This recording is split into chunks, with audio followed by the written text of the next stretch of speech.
Assalamualaikum warahmatullahi wabarakatuh. Di sini saya ingin mempresentasikan tentang prinsip pengungkapan penuh. Prinsip pengungkapan penuh menuntut laporan keuangan atas segala fakta keuangan yang cukup signifikan untuk mempengaruhi penilaian pembaca yang memiliki informasi. Nah, ini ada bagian-bagiannya. Pertama ada financial statement, notes to the financial statement, supplementary information, other means of financial reporting, sama other information. Selanjutnya ada peningkatan kesehatan pelaporan. Yang pertama ada kompleksitas lingkungan bisnis. Yang kedua kebutuhan untuk informasi yang tepat waktu. Yang ketiga akuntansi sebagai perangkat kontrol dan pemantauan. Pengungkapan diferensial. IASB telah mengembangkan IFRS untuk entitas kecil dan menengah atau UMKM. SMES kurang kompleks dalam beberapa cara. Yang pertama itu ada topik yang tidak relevan untuk SMES dihilangkan. Yang kedua mengizinkan lebih sedikit pilihan kebijakan akuntansi. Yang ketiga banyak prinsip untuk mengenali dan mengukur aset liabilitas pendapatan dan pengeluaran disederhanakan. Yang keempat dibutuhkan pengungkapan yang lebih sedikit secara signifikan. Yang kelima revisi pada IFRS untuk UKM akan dibatasi setiap 3 tahun sekali. Catatan atas laporan keuangan. Catatan adalah sarana untuk memperkuat atau menjelaskan pos-pos yang disajikan dalam bagian utama laporan. Kebijakan akuntansi perusahaan harus menyajikan pernyataan yang mengidentifikasi kebijakan akuntansi yang diadopsi. Ringkasan kebijakan akuntansi signifikan. Selain itu, perusahaan juga harus mengidentifikasi penilaian yang dibuat dalam proses penerapan kebijakan akuntansi, mengungkapkan informasi tentang asumsi yang dibuat. Ya, ini ada catatan umumnya. Itu ada inventory, property, plant, dan equipment, creditor claims, equity holder claims, contingency, dan komitmen. Terus ada fair value, ada different expansion dan list, ada change in accounting principle. Pengungkapan transaksi khusus atau peristiwa. Transaksi pihak terkait. Ada sifat hubungan, jumlah transaksi dan saldo terutang, terus ada penyisian piutang ragu-ragu, terus ada beban yang diakui selama periode berjalan sehubungan dengan kredit macet atau diragukan dari pihak terkait. Terus ada error atau kesalahan dan penipuan. Nah, ini ada peristiwa setelah periode laporan atau peristiwa selanjutnya. Financial statement period atau periode laporan keuangan. Peristiwa yang memberikan bukti tambahan tentang kondisi yang ada pada laporan keuangan, laporan tanggal posisi keuangan. Terus ada periode selanjutnya. Peristiwa yang memberikan bukti tentang kondisi yang tidak ada pada tanggal laporan posisi keuangan. Nah, ini ada pelaporan untuk perusahaan yang beragam. Investor dan analis investasi menginginkan laporan laba rugi, laporan posisi keuangan, dan informasi arus kas pada masing-masing segmen yang menyusun angka pendapatan total. Selanjutnya, tujuan laporan informasi tersegmentasi untuk memberikan informasi tentang berbagai jenis kegiatan bisnis di mana perusahaan terlibat dan lingkungan ekonomi yang berbeda di mana perusahaan beroperasi. Memenuhi tujuan ini akan membantu pengguna untuk lebih memahami kinerja perusahaan, lebih baik nilai prospeknya untuk arus kas bersih di masa depan,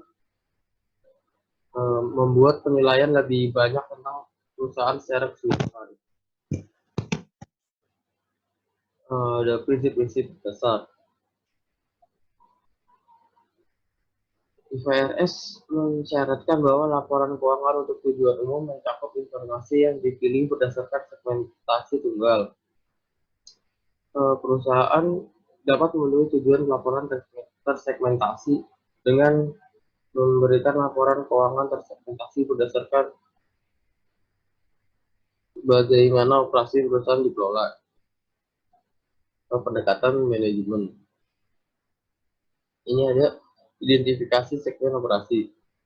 Segmen operasi adalah komponen dari suatu perusahaan yang terlibat dalam kegiatan bisnis di mana ia memperoleh pendapatan dan pengeluaran biaya. Yang B, hasil operasi siap yang secara teratur ditinjau oleh pengambil keputusan operasional perusahaan. Yang C, untuk itu tersedia informasi keuangan terpisah. Mungkin sekian presentasi dari saya, selanjutnya akan dilanjutkan oleh teman saya. Terima kasih. Oke, di sini saya akan melanjutkan presentasi dari Wahyu Adil.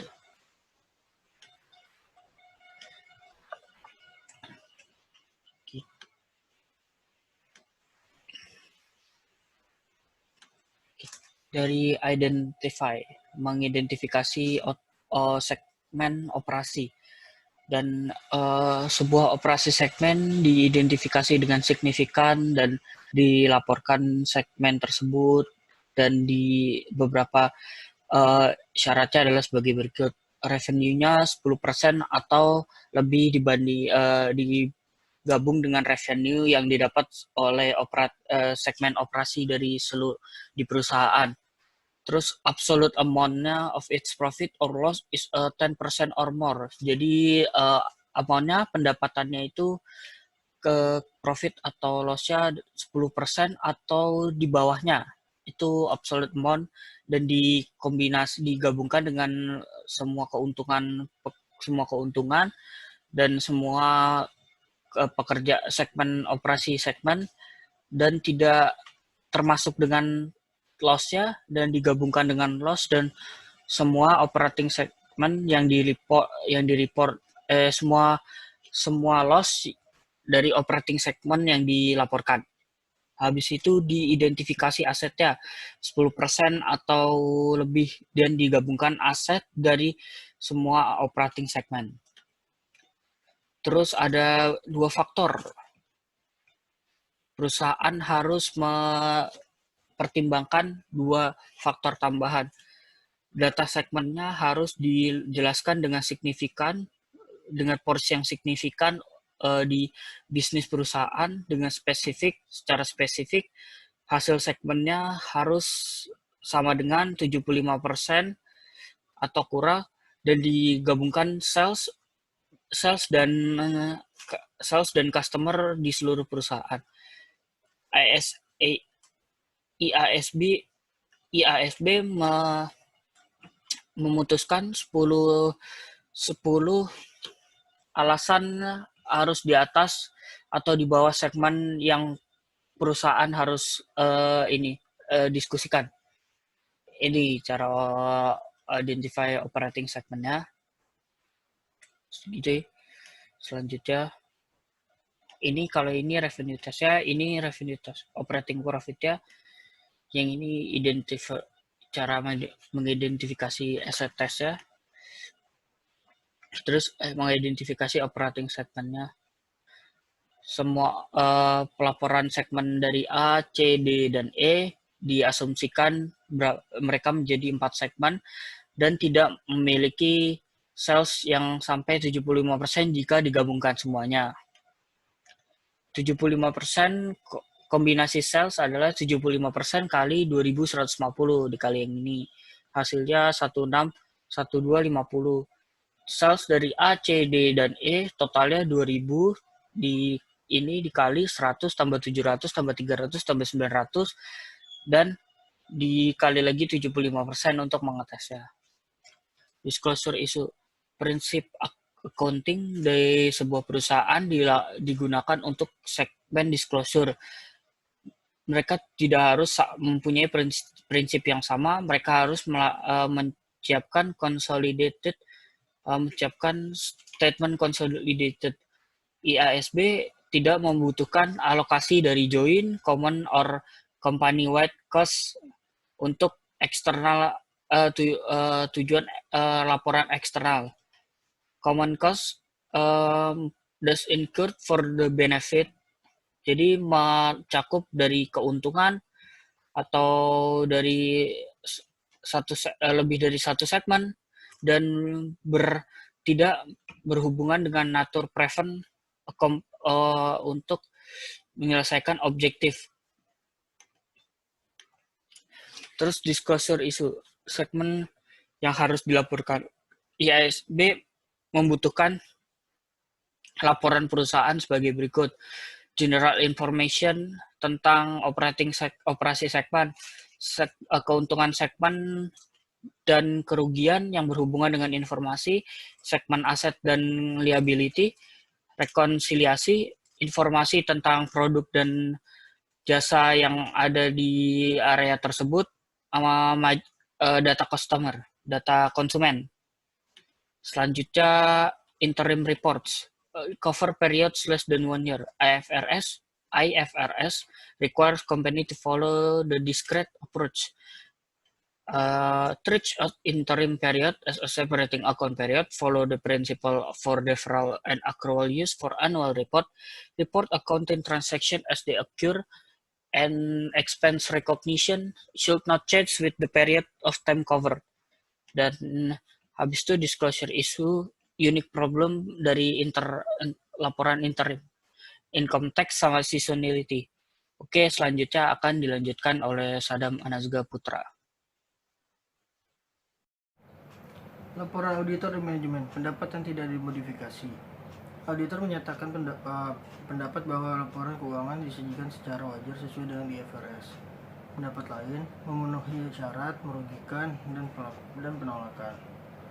Ini ada contoh dari laporan audit. Laporan auditor, keadaan tertentu meskipun tidak memengaruhi opini wajar tanpa pengecualian dari auditor, mungkin mengharuskan auditor untuk menambahkan paragraf penjelasan ke dalam laporan audit. Pendapat terkualifikasi berisi pengecualian terhadap opini standar. Keadaan biasa dapat meliputi keterbatasan ruang lingkup. Laporan tidak menyajikan posisi keuangan atau hasil operasi dengan keadilan karena keuangan kesesuaian dengan prinsip dan standar akuntansi yang diterima. Pengungkapan yang tidak memadai. Pendapat yang merugikan diperlukan dalam pelaporan di mana pengecualian untuk penyajian yang adil sangat penting sehingga dalam penilaian auditor independen. Pendapat yang memenuhi syarat tidak dibenarkan. Laporan keuangan yang diambil secara keseluruhan tidak disajikan sesuai dengan IFRS. Jarang karena sebagian besar perusahaan mengubah akuntansi mereka agar sesuai dengan IFRS. Regulator pasar tidak akan mengizinkan perusahaan yang terdaftar di bursa memiliki pendapat negatif. Selanjutnya laporan manajemen. Komentar manajemen membantu dalam menafsirkan posisi keuangan, kinerja keuangan, dan arus kas suatu perusahaan. Laporan semacam itu dapat mencakup peninjauan terhadap faktor utama dan pengaruh yang menentukan kinerja keuangan, sumber pendanaan perusahaan dan rasio liabilitas dan ekuitas yang ditargetkan, dan sumber daya perusahaan tidak diakui dalam laporan posisi keuangan sesuai dengan IFRS. Selanjutnya, tanggung jawab manajemen atas laporan keuangan. Manajemen bertanggung jawab untuk menyiapkan laporan keuangan dan membangun dan memelihara sistem pengendalian internal yang efektif. Auditor memberikan penilaian independen apakah laporan keuangan disusun sesuai dengan IFRS. Selanjutnya, pelaporan perakiraan dan proyeksi keuangan. Perkiraan keuangan adalah seperangkat laporan keuangan prospektif yang hadir, posisi keuangan yang diharapkan perusahaan, hasil operasi, dan arus kas. Proyeksi keuangan adalah laporan keuangan prospektif yang disajikan. Diberikan satu atau lebih asumsi hipotetis posisi keuangan yang diharap suatu entitas, hasil operasi, dan arus kas. Regulator telah menetapkan peraturan safe harbor. Selanjutnya pelaporan keuangan. Sebagian besar situs web perusahaan berisi tautan ke laporan keuangan dan pengungkapan lainnya, mengizinkan perusahaan berkomunikasi dengan lebih mudah dan cepat. Bolehkan pengguna untuk mengambil keuntungan dari alat-alat seperti mesin pencari dan hyperlink. Dapat membantu menjadikan laporan keuangan lebih relevan dengan memungkinkan perusahaan melaporkan data terpilah yang diperluas dan data yang lebih tepat waktu.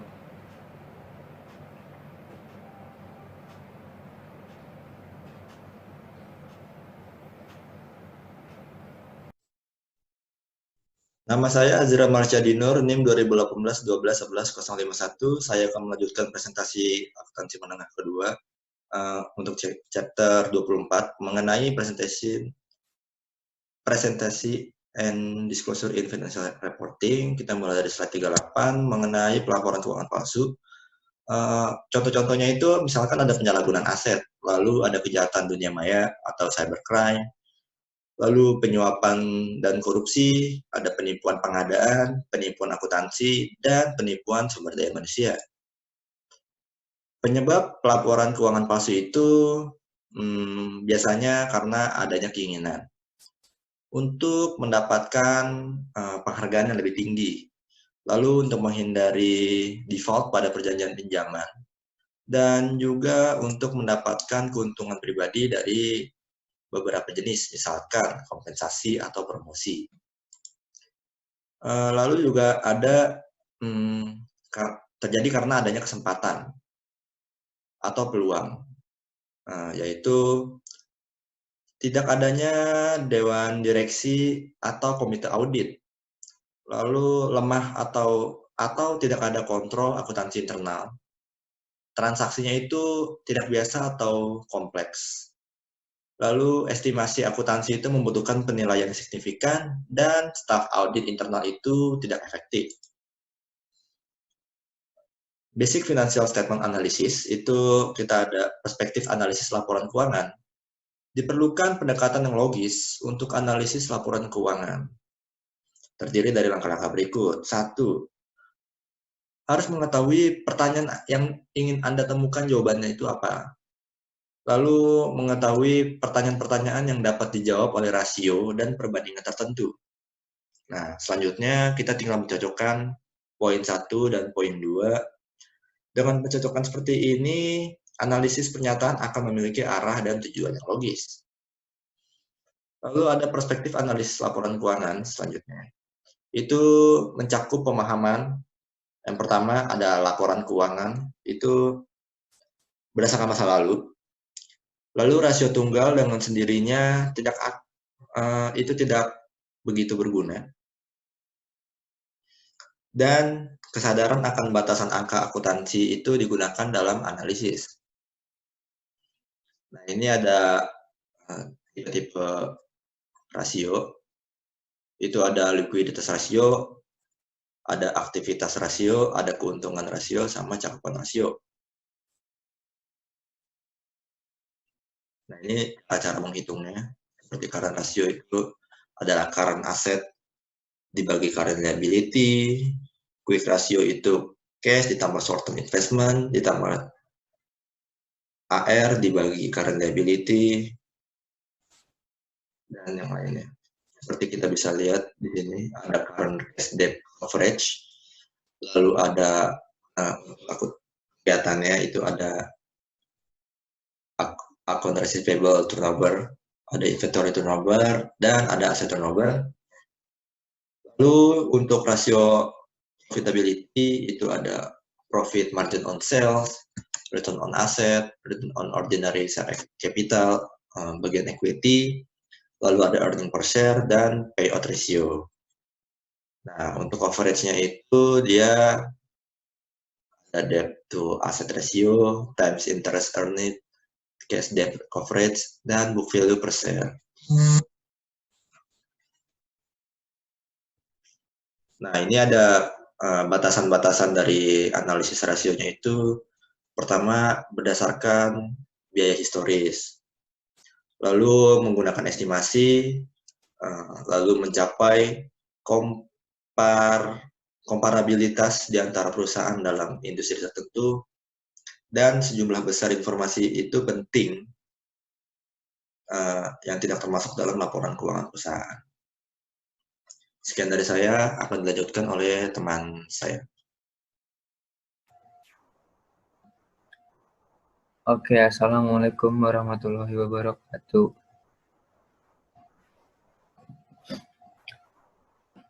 Ya, jadi saya Ibnu Setiadi yang akan melanjutkan presentasi. Ini ada Condensed Comparative Statement dari Anatech Chemical Corporation. Dan ini ada data-data dari tahun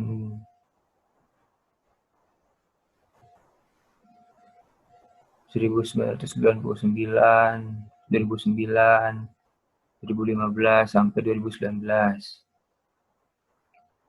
Ini ada penjualan, pendapatan, terus biaya-biaya, depresiasi, beban, ada juga net income dari setiap tahunnya.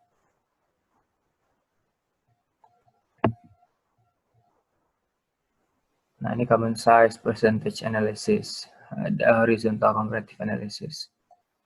Nah, di sini perbandingan dari tahun 2018 ke 2019.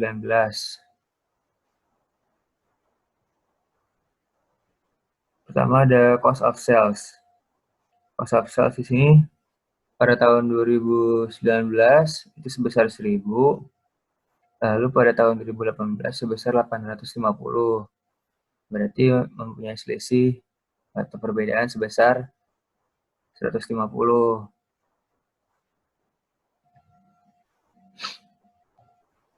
Nah, 150 itu sama dengan 17,6%. Dari 850, berarti kenaikannya sebesar kenaikan dari 2018 ke 2019 itu sebesar 17,6%. Lalu depreciation and amortization pada tahun 2019 dan 2018 itu besarannya sama 150.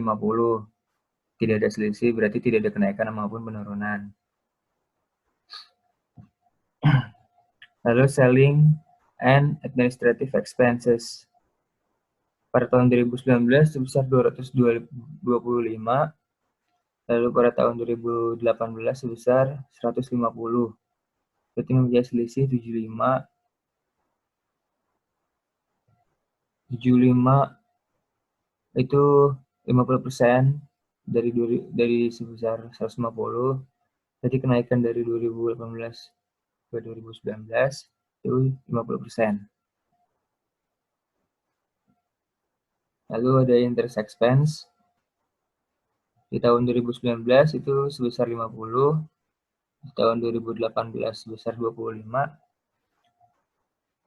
Nah, berarti ini mempunyai selisih sebesar 25. 25 itu 100% dari di tahun 2018 itu 25. Jadi dari 2018 ke 2019 interest expense itu mengalami kenaikan sebesar 100%. Lalu income tax pada tahun 2019 sebesar 100, pada tahun 2018 sebesar 75. Itu mengalami kenaikan dari 2018 ke 2019 sebesar 30,3%.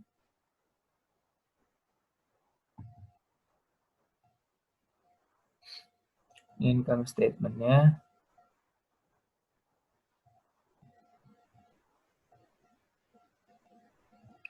Net sales sebesar 96%, sudah ada revenue sebesar 4%, dari total revenue 100. Nah, ini ada biaya-biaya, ada cost of sales, depreciation and amortization, selling and administrative expense, interest expense, dan income tax. Terus totalnya itu sebesar 1.525 atau 91% dari total revenue. Total revenue dikurang total expense, dapat net income sebesar 150 atau sebesar 9%.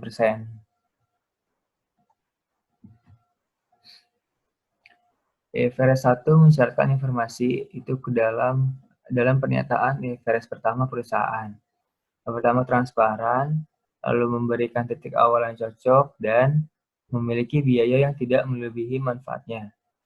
Prinsip utama dalam mengkonversi dari GAAP nasional ke IFRS adalah aplikasi retrospektif penuh dari semua IFRS. Tujuannya adalah untuk menyajikan laporan keuangan seolah-olah perusahaan selalu melaporkan IFRS. Untuk mencapai tujuan ini, perusahaan harus identifikasi waktu untuk pernyataan IFRS pertamanya, mempersiapkan laporan pembukaan posisi keuangan pada tanggal transisi ke IFRS, pilih kebijakan akuntansi yang mematuhi IFRS, dan terapkan kebijakan ini secara retrospektif. Yang keempat, pertimbangkan apakah akan menerapkan pengecualian opsional dan menerapkan pengecualian wajib. Lalu buat pengungkapan yang luas untuk menjelaskan transisi ke IFRS. Ini setelah perusahaan memutuskan untuk mengkonversi ke IFRS, ia harus memutuskan tanggal berikut, yaitu tanggal transisi dan tanggal pelaporan. Misalnya perusahaan sudah memutuskan untuk memulai penggunaan IFRS itu di tahun 2020. Nah, berarti perusahaan tuh harus nentuin tanggal transisi dan tanggal pelaporan. Tanggal transisi itu berarti sebelum ditetapinnya jadi IFRS itu setahun sebelumnya, pada tahun 2019 bulan Januari. Terus untuk tanggal pelaporannya itu di akhir tahun 2020. Pada tahun 2019 itu membuka SOFI IFRS pada tanggal transisi. Nah, ini membuka pernyataan posisi keuangan atau SOFI IFRS. Prosesnya melibatkan langkah-langkah berikut. Yang pertama, sertakan semua aset dan liabilitas yang dipersyaratkan IFRS. Yang kedua, kecualikan semua aset dan liabilitas yang tidak diizinkan IFRS. Lalu, klasifikasi semua aset, kewajiban, dan ekuitas sesuai dengan IFRS. Yang keempat, ukur semua aset dan liabilitas sesuai dengan IFRS. Ini pengecualian dari perawatan retrospektif. Dewan mengidentifikasi 3 bidang di mana perusahaan dilarang dari aplikasi retrospektif dalam adopsi IFRS pertama kali. Nah, ini yang dilarang dari aplikasi retrospektif itu pada adopsi IFRS pertama kali, yaitu pertama ada estimasi, ada akuntansi lindung nilai, terakhir ada kepentingan dan pengendali. Ini perusahaan dapat memilih pengecualian dari aplikasi retrospektif untuk satu atau lebih area berikut. Pertama, transaksi pembayaran berbasis saham. Lalu nilai wajar atau revaluasi sebagai biaya dianggap. Itu sewa, imbalan kerja, instrumen keuangan majemuk, pengukuran nilai wajar aset keuangan atau liabilitas keuangan pada saat pengakuan awal, liabilitas penonaktifan termasuk dalam biaya properti, pabrik, dan peralatan, dan terakhir biaya pinjaman. Laporan keuangan IFRS pertama, suatu entitas itu akan mencakup 3 laporan posisi keuangan, 2 laporan pendapatan komprehensif, 2 laporan laba rugi terpisah atau misalnya disajikan, 2 laporan arus kas, dan 2 pernyataan perubahan ekuitas dan catatan terkait termasuk informasi komparatif. Laporan keuangan IFRS pertama, perusahaan harus mencakup rekonsiliasi dari ekuitasnya dilaporkan sesuai dengan GAAP sebelumnya ke ekuitas sesuai dengan IFRS pada tanggal transisi. Lalu total pendapatan komprehensifnya sesuai dengan IFRS terhadap total pendapatan komprehensif sesuai dengan GAAP sebelumnya untuk periode yang sama. Oke, cukup sekian dari kelompok kami. Terima kasih atas perhatiannya. Assalamualaikum warahmatullahi wabarakatuh.